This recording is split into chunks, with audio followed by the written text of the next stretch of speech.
Quem já foi tocado aí pela presença de Jesus? Que bom, Deus é maravilhoso, Deus é fiel. E agora nós iremos entrar na palavra. Abra a tua Bíblia comigo, no Evangelho de Marcos.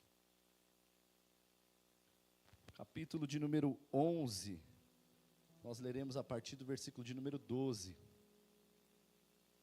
Tivemos um final de semana aí ricamente abençoado, desde quinta-feira, né? Com a nossa série A Virtudes do Espírito Santo, da Igreja Primitiva, que tem muito a ver com o Espírito Santo também, né? E tivemos também um culto de ação de graças, louvando a Deus, juntamente com o Paulo, com a família dele. Os jovens foram lá na Beirana Belmonte ontem, né? Acompanhando o Tom, que foi ministrar. A gente pôde acompanhar um pouquinho pela internet, o Thales cantando. Foi uma bênção, né? Graças a Deus por isso. E hoje nós estamos aqui para darmos continuidade, amém? Quem achou a palavra de Deus, diz amém? Vamos ler o texto, diz assim, Marcos 11, versículo de número 12, tá bom?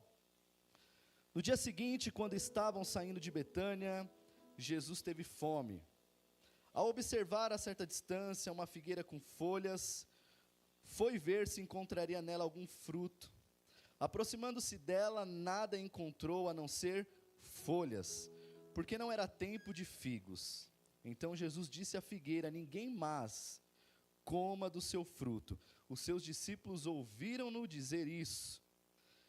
Chegando a Jerusalém, Jesus entrou no templo e começou a expulsar os que estavam vendendo e comprando. Derrubou as mesas dos cambistas e as cadeiras dos que vendiam pombas. E não permitia que ninguém carregasse mercadorias pelo templo. Ele os ensinava dizendo: não está escrito, a minha casa será chamada casa de oração para todos os povos?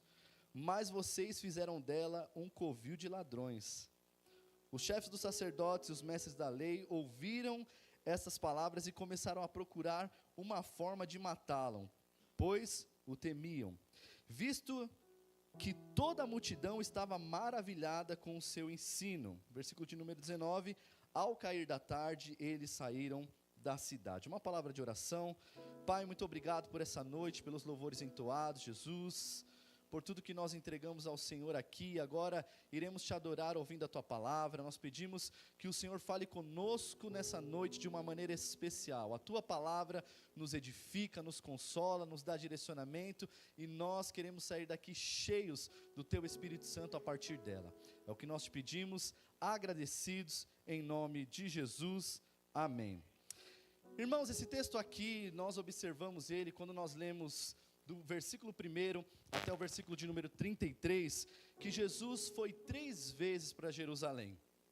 O contexto diz que Jesus tem aquela entrada triunfal em Jerusalém, que ele entra montado em um jumentinho, e o povo que estava ali observando aquela cena começou a cantar: bendito és aquele que vem em nome do Senhor, Hosana nas alturas, bendito é o Rei dos Reis. E essa entrada foi triunfal, não porque Jesus estava entrando com polpa, não porque ele estava entrando com glória dessas coisas terrenas. Ele não veio num cavalo branco, ele não veio como um cavaleiro, como muitos esperavam, mas ele estava ali entrando em um jumentinho, de uma maneira simples. Mas a Bíblia diz que essa entrada foi triunfal. Essa entrada foi gloriosa, não pela forma em que Jesus estava entrando em Jerusalém, mas pela forma que as pessoas olhavam para ele naquele momento. Elas conseguiram enxergar que Jesus era aquele que veio em nome do Senhor. Bendito és aquele que vem em nome do Senhor. E se você continuar lendo desde os primeiros versículos, você vai ver que depois que Jesus entra ali, que ele é aclamado, aquele que vem em nome do Senhor, ele vai direto para o templo. E ele começa a observar tudo aquilo que estava acontecendo no templo. Só que a palavra de Deus diz que já era tarde, então Jesus se retira do templo e vai para Betânia. E aí nós chegamos aqui nos versículos que nós lemos, que no dia seguinte Jesus foi novamente para Jerusalém. Ele sai de Betânia. A história diz que aproximadamente 60 quilômetros de onde ele estava para Jerusalém. Ele chega ali e o texto da palavra de Deus diz que Jesus começou a observar de longe uma figueira. Obrigado, Dodô. Uma figueira que tinha folhas. Jesus observou aquela figueira no dia seguinte e a palavra diz que ele teve fome. O texto diz que Jesus teve fome. Então ele olhou aquela figueira bonita de longe e a Bíblia diz que ele se aproximou. Ele se aproximou daquela figueira para ver se encontrava nela frutos. E a Bíblia diz que ele não encontrou fruto. E Jesus ficou bravo por conta disso. E a palavra diz que ele amaldiçoou a figueira. Mas tem uma pergunta aqui, tem uma afirmação na verdade nesse texto, que me deixou intrigado. A Bíblia diz que não era tempo de figos. Então por que Jesus amaldiçoou a figueira se não era tempo de figos? Nós precisamos olhar a fome de Jesus nesse contexto aqui em uma perspectiva espiritual. Jesus estava com uma expectativa em relação à figueira, e para que a gente possa entender esse texto, a gente tem que saber que essa figueira representa Israel. Então, parem e observem o contexto. Primeiramente, Jesus entrou em Jerusalém, sendo aclamado pelo povo, mas agora ele quer voltar para o templo. Ele observa aquela figueira que representa Israel, tem fome, se aproxima dela e não acha fruto, amaldiçoa a figueira, mas não era tempo de figos. Mas, se nós olharmos o contexto de uma forma geral, em que havia uma esperança messiânica, a Bíblia vai dizer que a lei já havia sido dada, os profetas já haviam sido mortos, e Jesus estava entre eles, e muitos deles não o reconheceram. Então, quando nós olhamos nesse contexto, a fome de Jesus, ela tem uma implicação espiritual, há uma expectativa em relação a Jesus e Israel, e a Bíblia usa muito essa dinâmica em relação àquilo que Deus pensa quando Ele olha para nós. A Bíblia diz que Deus, Ele procura os verdadeiros adoradores, e Jesus ele está sempre observando. Então há uma expectativa do Pai em relação à nossa vida, e há uma expectativa do Filho também. Então a fome de Jesus aqui, ela representa a obra do Senhor em nossas vidas, os frutos que Ele deseja contemplar em cada um de nós. Sabe por quê? Jesus não nos chamou para viver uma vida aparente. A figueira era muito bonita, a figueira era muito frondosa, mas Jesus se aproximou dela e não tinha fruto. Então, nós precisamos entender que Deus nos chamou para viver uma vida frutífera. As aparências, irmãos, enganam, mas os frutos alimentam. As pessoas podem até olhar para nós e se admirarem com a nossa capacidade de desenvolver coisas, seja na igreja, seja lá fora, seja com o microfone na mão ou não, as pessoas podem se admirar pela sua aparência, mas somente o nosso fruto irá alimentar. Então existe uma expectativa de Jesus em relação a mim e a você. Jesus escolheu o seu povo para frutificar. E o fruto vai além do dom, o fruto vai além do talento, porque o talento e o dom é algo que Deus dá para nós para desenvolvermos coisas exteriores, mas o fruto é algo que o Espírito Santo desenvolve em cada um de nós, de dentro para fora. De dentro para fora. Então, o fruto diz respeito àquilo que Jesus vai fazer através da nossa vida para que outros sejam alimentados. Jesus nos escolheu para frutificar. João 15:16, a palavra de Deus diz: não foram vocês que me escolheram, mas eu escolhi vocês, e os designei para que vocês deem frutos, e frutos que permaneçam. Você está aqui não é porque você é bom, você está aqui porque Jesus te escolheu. Ele olhou para você além da sua aparência, Ele olhou para você além da sua capacidade, Ele olhou para você além daquilo que você poderia oferecer para Ele, mas Ele te escolheu para frutificar. Jesus te escolheu para viver uma vida em que as pessoas chegam até você e elas são alimentadas por uma palavra que sai da sua boca, elas são alimentadas por um abraço que você dá, elas são alimentadas por aquilo que está emanando de dentro da sua vida. É por isso que nós precisamos guardar, irmãos, a nossa vida em Cristo. Nós precisamos guardar o nosso coração, porque o que importa para Deus não é aquilo que é aparente. O que importa para Deus é aquilo que está dentro de nós. Deus te chamou para frutificar. Mas talvez você olhe e diga: pastor, eu não tenho nada, pastor, eu não sei fazer nada, pastor, as pessoas olham para mim e não me dão nada, pastor, eu não consigo desenvolver nada na minha vida, eu não consegui conquistar nada. Ainda assim Deus te escolheu para frutificar, ainda assim Jesus te escolheu para fazer a diferença nessa terra, porque Ele olha além da aparência. A religiosidade nos faz olhar somente para aquilo que é exterior, mas a espiritualidade e a fé nos faz olhar para aquilo que os olhos naturais não podem ver. Então vamos nos preocupar menos com aquilo que é exterior e vamos concentrar mais os nossos esforços naquilo que está dentro. Por isso que eu preciso ter uma vida diária com o Senhor. Eu venho para a igreja, eu ouço uma palavra, eu sou inspirado pelos meus irmãos que cantam, que têm oportunidade, pelo pastor que prega, pelo obreiro que prega, mas quando eu saio dessa porta, eu preciso me alimentar de Jesus. Eu preciso ter uma vida devocional com Ele, irmãos, mas nós estamos vivendo em um tempo que nós não temos tempo para nada.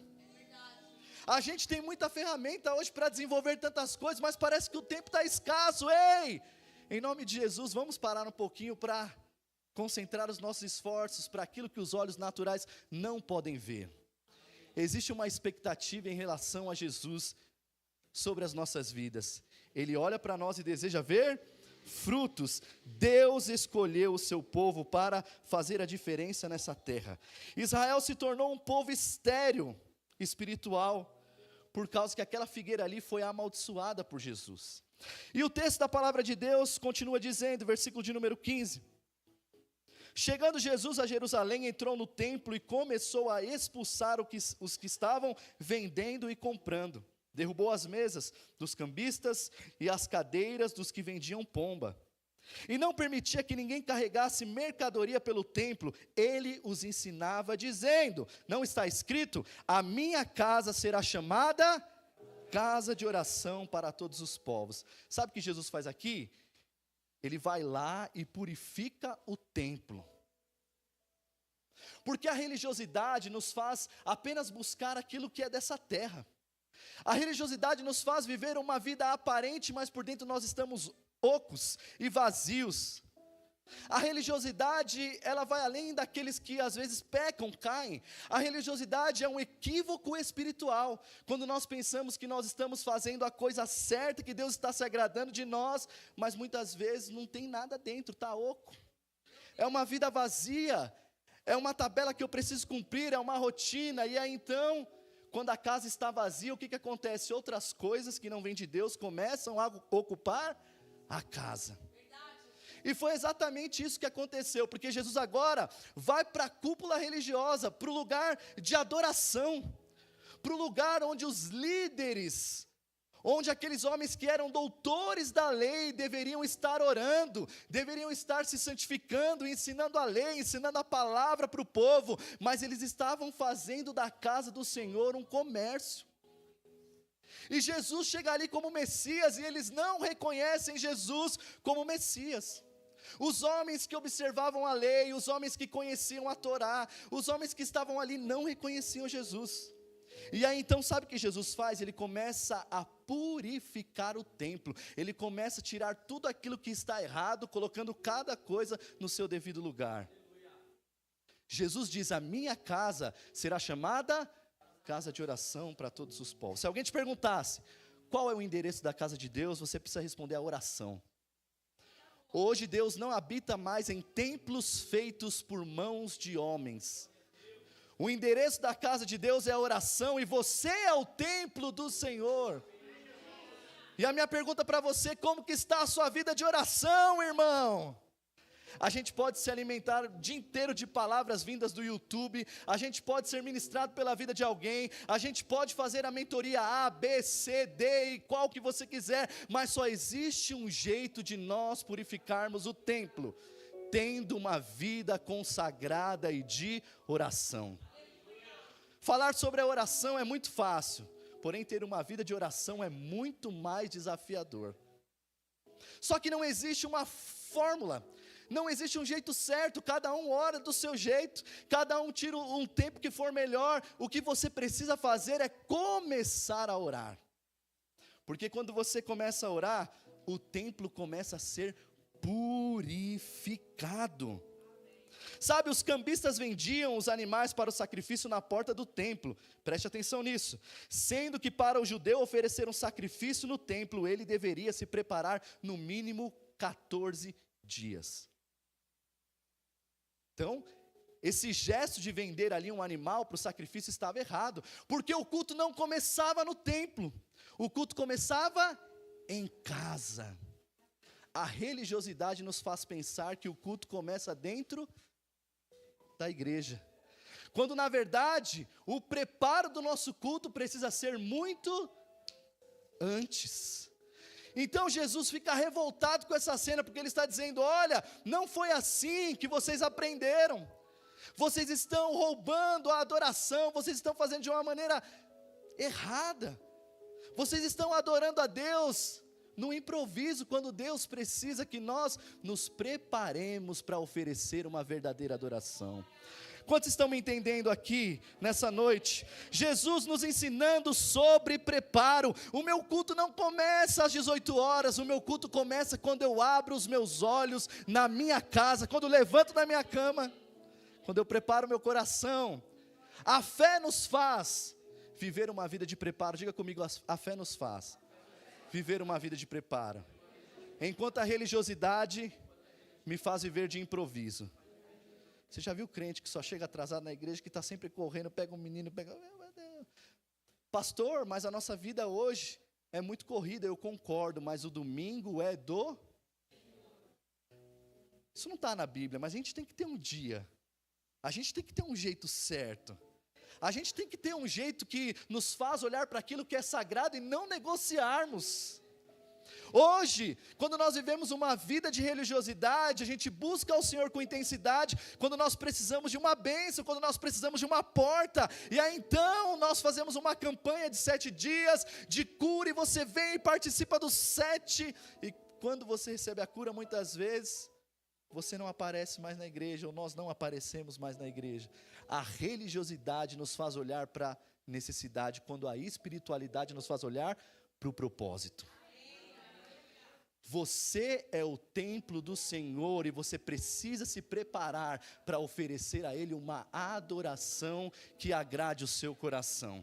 Jesus chegou no templo e viu aquela cena, ele ficou revoltado, ele diz: a minha casa será chamada casa de oração. Ei, a oração traz sensibilidade para que tenhamos um encontro com Jesus no templo, no lugar de culto. A oração traz sensibilidade para que nós possamos o enxergar e aquilo que Ele tem feito.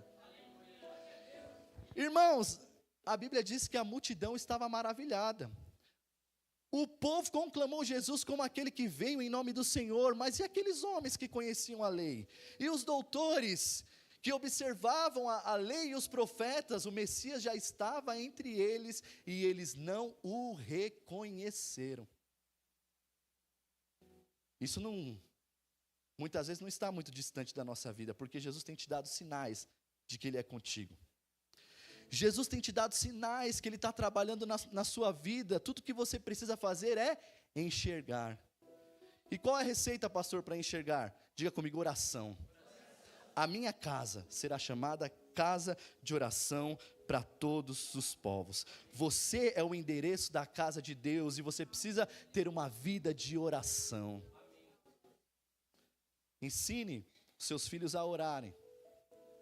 Tire um momento de oração, tire um momento de devocional, e Jesus vai começar a purificar o templo. Não há uma receita não, irmão. Às vezes a gente peca, a gente cai, e muitas vezes nós lutamos contra uma fraqueza da nossa carne. Sim ou não? Só sou eu. Nós lutamos contra uma fraqueza, e a gente pensa: nossa, como que eu vou vencer isso? Eu não consigo, eu não tenho força. Sabe como Jesus vai purificar o templo e mudar a sua vida? Através da oração. Então nós observamos aqui a oração numa perspectiva interna. Jesus chama o templo de casa de oração. Jesus nos ensina a ter uma vida de oração para que o Espírito Santo habite em nós. A casa não pode estar vazia, a casa precisa estar adornada para que o Espírito Santo de Deus habite nela. Jesus nos ensinou isso quando Ele está reunido com os discípulos, dizendo que Ele vai para o Pai. João 14, estou indo para o Pai preparar morada, mas se alguém me ama, esse guardará a minha palavra. E aí Jesus fala sobre algo interno. Nós viremos e faremos nele morada. O Espírito Santo mora em você, meu irmão?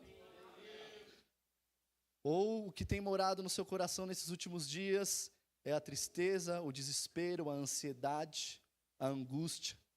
Nós vivemos uma geração ansiosa, porque nós só conseguimos enxergar o amanhã e deixamos de desfrutar daquilo que o Senhor já nos entregou hoje. Esse dia eu estava conversando com o irmão aqui da igreja e falava a respeito disso sobre ele. Por que a nossa geração é uma geração muito ansiosa, talvez a mais ansiosa da história?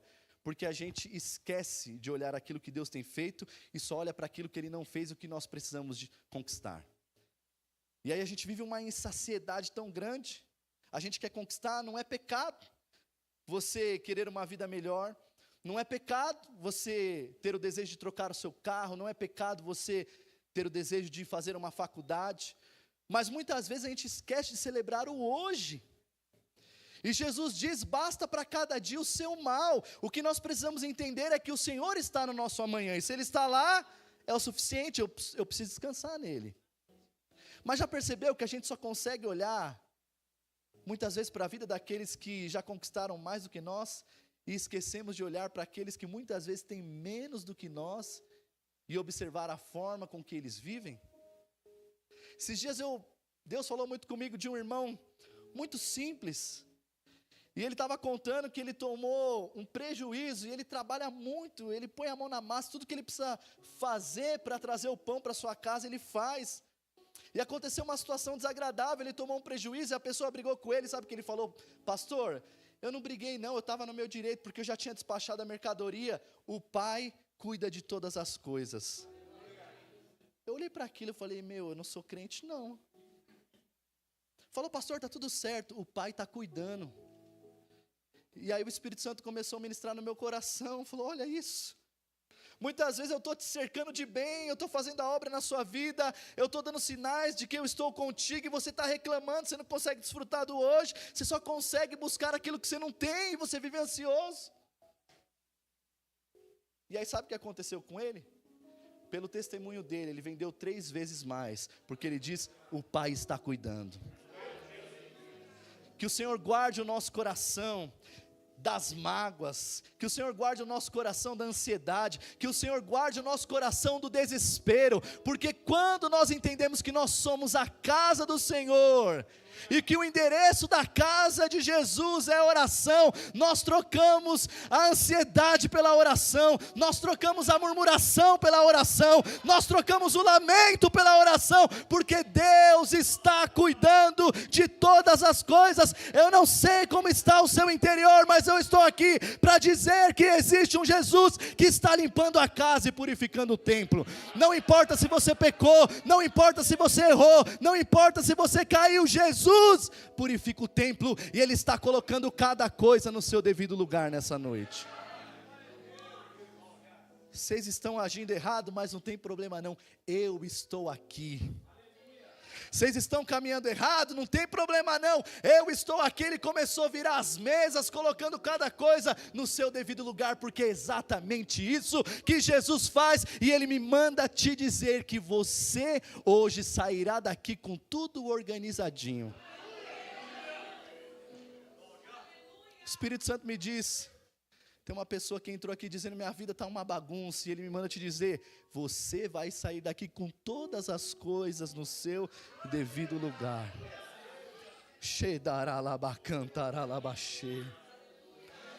Ele arruma o templo, Ele purifica o templo, e quando Ele purifica o templo, irmãos, nós começamos a transbordar uma adoração, que sobe como um cheiro suave às suas narinas. Não é por muito falar, não é por força, não é por violência, não é por intensidade, mas é por essência e verdade. Ele olha para a figueira, e não se importa com a sua aparência, desde que ela produza frutos. Jesus está purificando o templo da nossa vida nessa noite. Vamos adiante, versículo de número 20. Quando acontece isso, que ele vira as mesas, ele sai de lá com os discípulos, e ele vai tratar da oração agora sob uma perspectiva externa, diga externa. Primeiro nós tratamos sobre uma perspectiva interna. De manhã ao passarem, viram a figueira seca desde as raízes. Por que Jesus amaldiçoou a figueira? Porque quando a árvore não dá fruta, ela não presta para mais nada. Ela é inútil. E Jesus fala isso em João 15. A vara que está em mim e que dá fruto, eu limpo para que ela frutifique ainda. A vara que está em mim, pois que não dá fruto, eu corto e lanço no fogo. Meu Deus, que responsabilidade que a gente tem, Wellington Lemi. Que responsabilidade que a gente tem. Frutos dignos de arrependimento. E a religiosidade, nós já vamos continuar aqui. A religiosidade, ela traz muitas vezes uma arrogância espiritual. Ela traz uma prepotência espiritual em que nós achamos que nós não precisamos de mais nada. Por quê? Eu já estou na igreja há 20 anos, eu prego, o fogo cai. Tudo que eu coloco a mão prospera. E muitas vezes a religiosidade não nos faz enxergar que nós precisamos produzir frutos dignos de arrependimento, para que a glória de Deus invada a nossa vida e as pessoas sejam alimentadas. Porque a sua vida pode fazer com que as pessoas fiquem admiradas, mas somente os seus frutos podem alimentá-las. João Batista, meu Deus, João Batista está pregando no deserto da Judéia. E a Bíblia diz que toda a circunvizinhança adjacente, a Bíblia, antiga tradução, né? Adjacente do Jordão, vai ter com João no deserto. E aí então, Jerusalém começa a ficar um pouquinho desocupado, afinal de contas, tem um cara pregando lá no deserto, e uma multidão aflui àquele lugar. Então os religiosos do templo começam a se incomodar com isso, e eles enviam pessoas para perguntar se o Cristo já havia chegado, porque como assim? Cadê as pessoas em Jerusalém, que é o lugar da adoração? Eles estão no deserto da Judéia ouvindo alguém pregar o arrependimento. João está pregando e daqui a pouco vem aqueles da cúpula religiosa e pergunta: quem és tu? Para que demos respostas para aqueles que nos enviaram. Tu és o Cristo?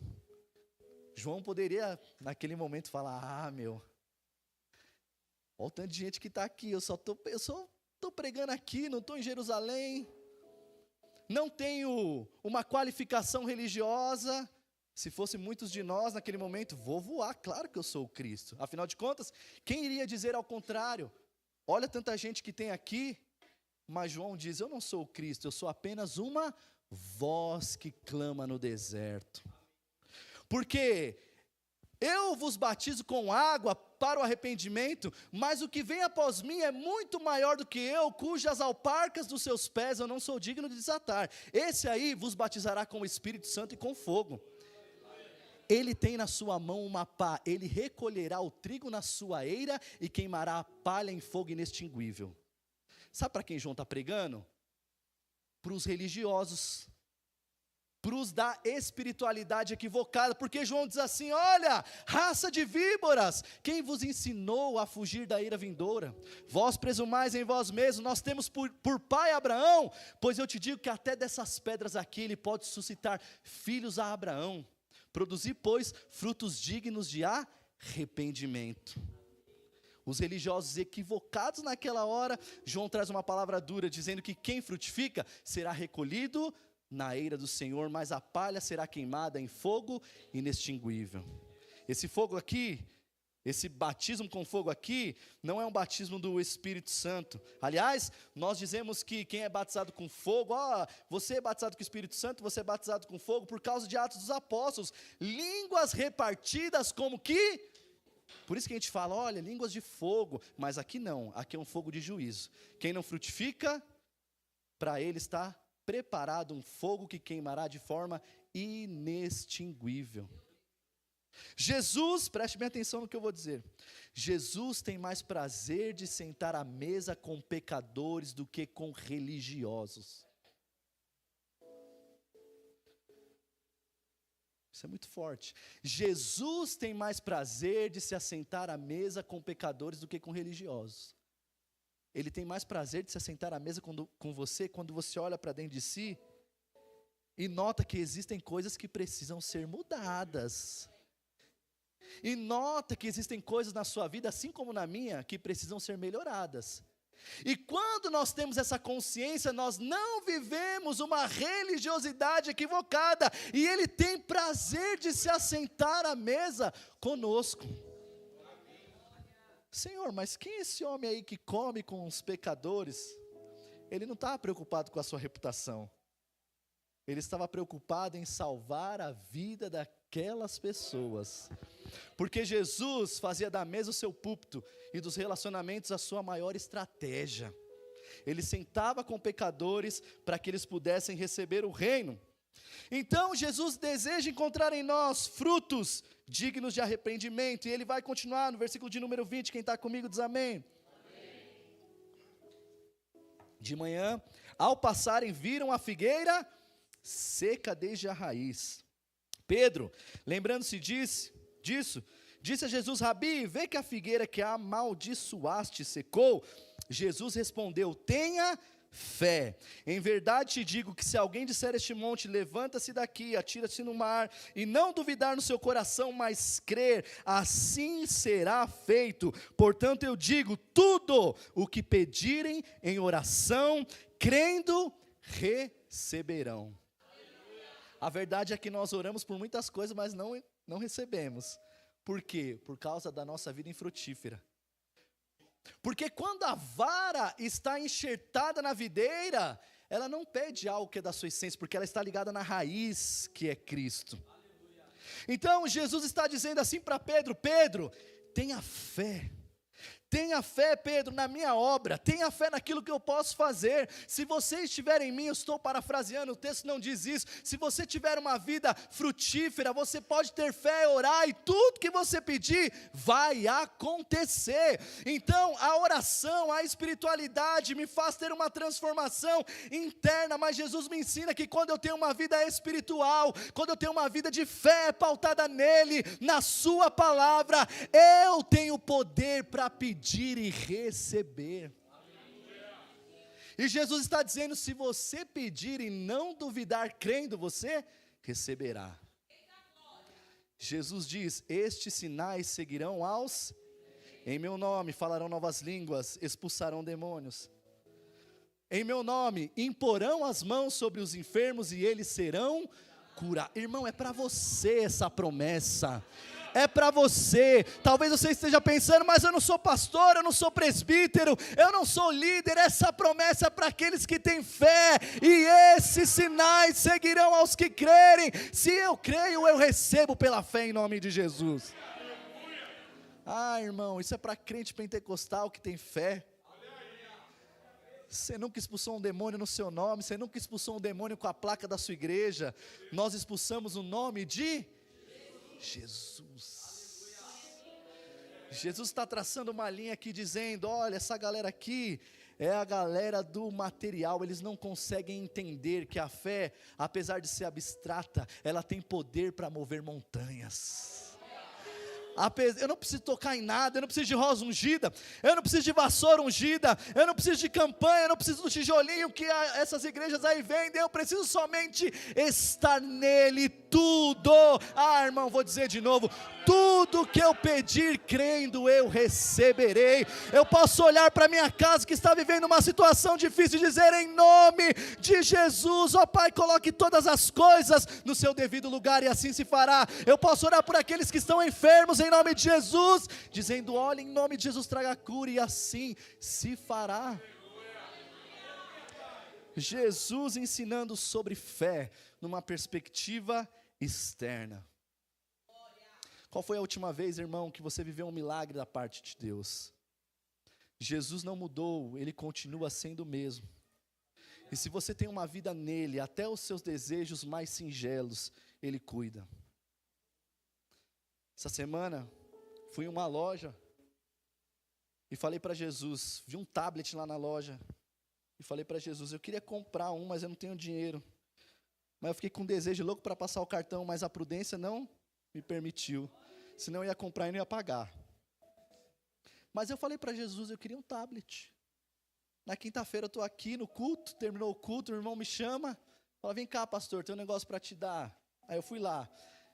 Quando ele chegou, me deu um pacote, um presente. Eu falei, irmão, mas não é uma data comemorativa e nem especial, fiquei um pouco constrangido. E ele falou, não, mas é para você, eu senti de Deus de te entregar. E quando eu peguei aquele pacote, eu achei que era uma camisa, até falei para minha esposa, será que eu estou pregando com as camisetas surradas demais? Aí beleza, cheguei em casa, quando eu abri o pacote, um tablet top Galaxy A9 sei. Para muitos pode até parecer um exemplo bobo, besta, mas tudo que você pedir em oração, crendo você, toma posse da sua vitória em nome de Jesus. Você entrou aqui nessa noite pedindo algo para Jesus. Isso no seu coração você crê e não duvidar, você não sai dessas portas sem receber o seu milagre. Você não sai dessas portas sem viver algo extraordinário de Deus. Os discípulos estavam próximos a Jesus, viram a figueira seca. Pedro perguntou, está seca? Ele diz, mas não tem problema não. Se você tiver uma vida pautada em mim, Pedro, se você for um ramo na videira frutífera, tudo que você pedir crendo, você receberá. Versículo de número 27. Chegaram novamente em Jerusalém, e aqui é pela terceira vez. E quando estava passando pelo templo, aproximou-se dele os chefes dos sacerdotes, os mestres da lei, os líderes religiosos que lhe perguntaram, com que autoridade você faz essas coisas? Quem lhe deu autoridade para fazê-las? Eles estão questionando exatamente o que? As mesas que foram viradas. Que autoridade o Senhor tem para entrar aqui e fazer isso? Quem o Senhor pensa que você é? E essa não é a primeira vez que a autoridade de Jesus é questionada por aqueles que vivem uma vida de religiosidade. Porque a religiosidade nos faz duvidar daquilo que Jesus é capaz de fazer. A religiosidade, ela é tão terrível que ela não nos deixa enxergar que o Jesus que nós conhecemos tem autoridade para fazer aquilo que Ele quiser. Essa não foi a primeira vez que a autoridade de Jesus foi questionada. Um dia ele está pregando dentro da sua casa, e a Bíblia diz que uma multidão afluiu àquele lugar, porque as pessoas queriam ouvi-lo. Jesus, ele tinha um ministério tríplice, ele curava, ele pregava, mas também ele ensinava. E a vida do crente não pode viver somente pautada na cura, nem tampouco somente pautada na oração, mas também no ensino da palavra de Deus. Nós fomos numa imersão para pregadores, no sábado passado, eu e o Tom e o Thales, e eu tive o desejo de fazer uma pergunta, mas não consegui por causa do tempo, porque os pastores abençoados que estavam pregando, homens que nós nos inspiramos no ministério da pregação, eles disseram que os púlpitos estão empobrecidos. Mas a igreja, irmãos, nesses últimos dias, ela avançou muito, sim ou não? Você vê que o evangelho está crescendo no Brasil. Você vê que a igreja se contemporaneizou, a igreja sabe fazer culto melhor do que antes. A gente tem estrutura, a gente tem tanta coisa legal, telão, a gente tem conferência, nós somos bons nisso. Mas por que hoje a gente não vê tantas coisas acontecendo como aconteciam antes? Porque nós trocamos o ensino da palavra pela celebração e pela conferência. Por que as nossas igrejas enchem nas conferências, mas no culto de ensino elas estão vazias? Porque nós não entendemos que a base que nós precisamos ter começa no ensino da palavra de Deus. E o ensino da palavra de Deus acontece quando nós sentamos para ouvi-la, porque isso vai gerar fé no nosso coração, isso vai mudar a nossa casa, a nossa família. Às vezes você está esperando Jesus levantar um profeta para falar com você, para revelar seu CPF, seu RG, quando na verdade Ele só deseja que você construa a casa sobre a rocha. E o que é construir a casa sobre a rocha? ouvir a palavra de Jesus e a praticar. Então, nessa ocasião, Jesus não está pregando, Jesus não está curando, Jesus está ensinando. E a Bíblia diz que as pessoas estavam ali para ouvi-lo. A casa estava cheia quando de repente 3 homens introduzem um paralítico sobre o telhado. Jesus, olhando aquilo ali, ficou admirado com a fé daqueles caras. Afinal de contas, eles não conseguiram entrar pela porta da frente, eles entraram pelo telhado. Colocaram o homem na frente de Jesus. E Jesus, imaginem a cena, todo mundo parou para olhar aquilo ali. Todo mundo parou para olhar aquela cena bizarra. Um homem deitado em uma maca, um paralítico que foi descido sobre cordas, agora está na frente de Jesus. Sabe o que Jesus faz? Homem, os teus pecados estão perdoados.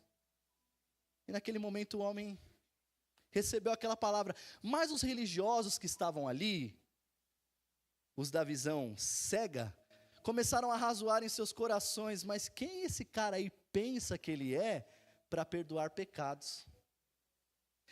Esse aí está cometendo blasfêmia, afinal de contas, ele não tem essa autoridade.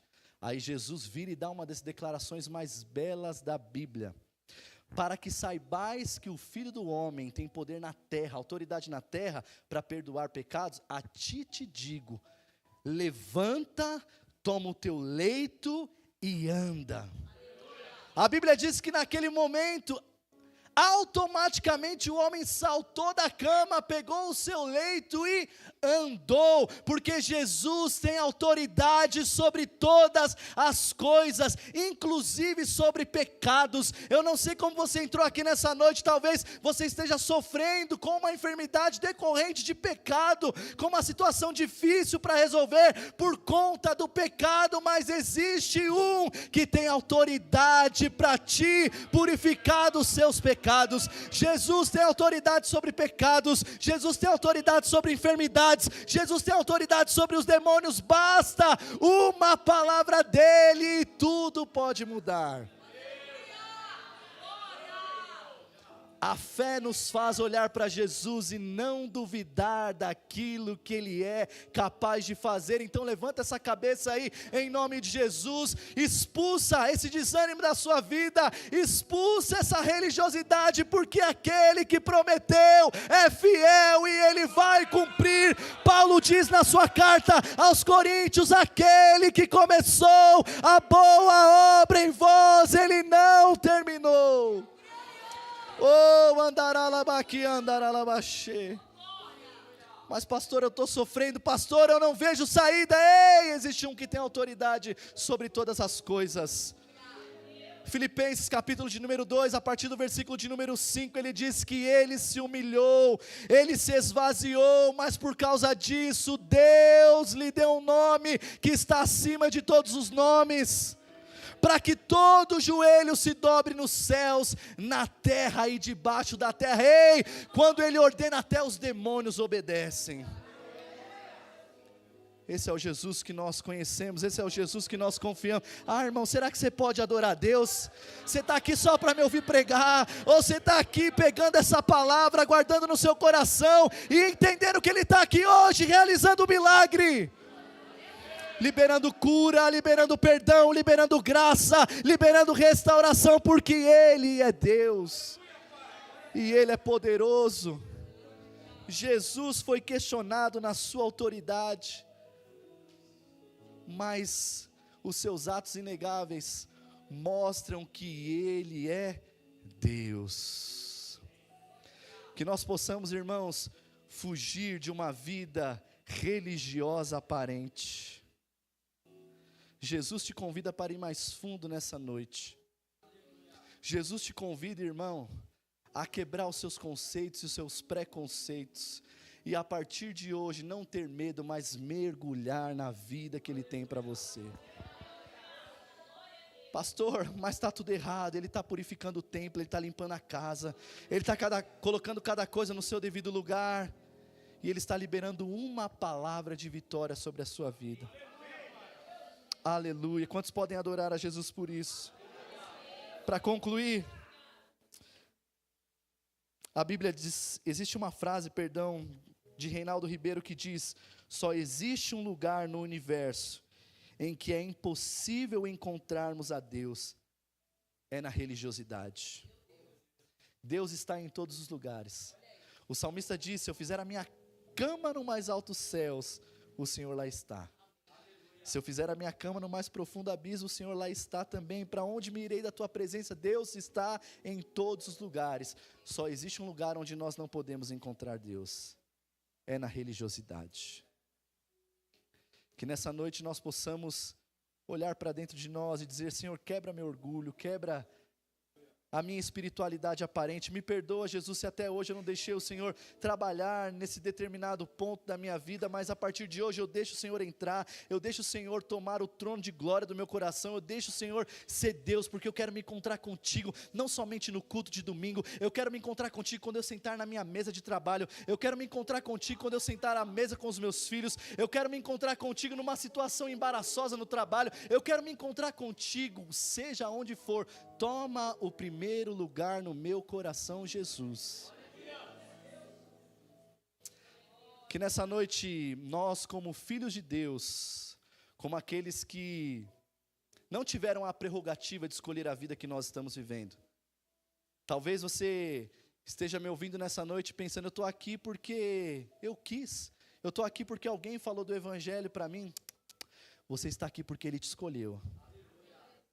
Você está aqui porque Ele te escolheu. Ele te escolheu não pelas suas qualificações, Ele simplesmente te escolheu. E Ele te escolheu para frutificar. Eu quero que você fique de pé nessa noite em nome de Jesus.